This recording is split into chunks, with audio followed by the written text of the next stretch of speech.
एक लड़की अपने इलाके की निगरानी कर रही थी, तभी उसे जंगल में एक पुराना और छोड़ा हुआ गैराज दिखाई दिया। अंदर जाकर देखा तो वहाँ 70s की एक क्लासिक फॉक्सवैगन बीटल खड़ी थी। कचरे और धूल के बीच पहुंचकर उसने कार को करीब से देखा। पूरी बॉडी मोटी धूल से ढकी हुई थी और ऐसा लग रहा था जैसे यह कार पिछले 30 सालों से यहीं खड़ी हो। लेकिन हैरानी की बात यह थी कि इसकी हालत अपेक्षाकृत अच्छी थी। बॉडी पर जंग लगभग नहीं थी और स्ट्रक्चर भी काफी हद तक सुरक्षित था। अपने द्वार में यह बीटल काफी लोकप्रिय कार हुआ करती थी। इसमें 1.5 litre 4 cylinder air cooled engine लगा था जो पीछे की तरफ लगाया जाता था। हालांकि रियर साइड का एक शीशा टूटा हुआ था जिससे साफ लग रहा था कि कार को काफी समय पहले छोड़ दिया गया था। उससे यह कार इस हालत में देखी नहीं गई, इसलिए उसने अपने 2 दोस्तों की मदद से इसे घर ले जाने का फैसला किया। घर पहुंचते ही सबसे पहले कार का पूरा इंटीरियर निकाल दिया गया। अंदर इतनी बदबू थी कि ज्यादा देर तक रुकना मुश्किल था। इंटीरियर हटाने के बाद कार और उसके पार्ट्स पर मोटी क्लीनिंग फोम की परत चढ़ाई गई। गंदगी नरम होने के बाद हाई प्रेशर वाटर गन से सब कुछ अच्छी तरह साफ किया गया। इंजन बे को भी उसी तरह साफ किया गया। क्लीनिंग फोम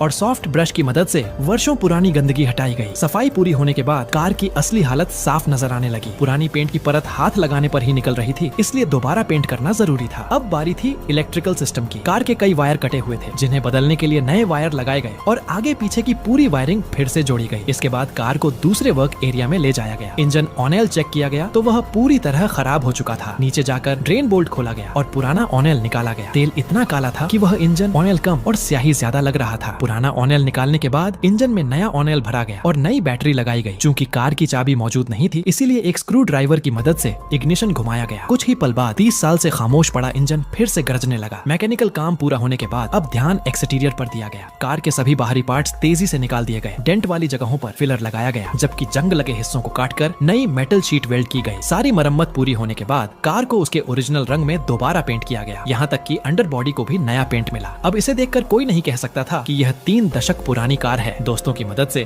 पूरी कार कुछ ही घंटों में दोबारा असेंबल कर दी गई। आखिरकार वह बीटल सड़क पर दौड़ने के लिए तैयार थी और पहली ही ड्राइव में ऐसा लग रहा था जैसे इसे नई जिंदगी मिल गई हो।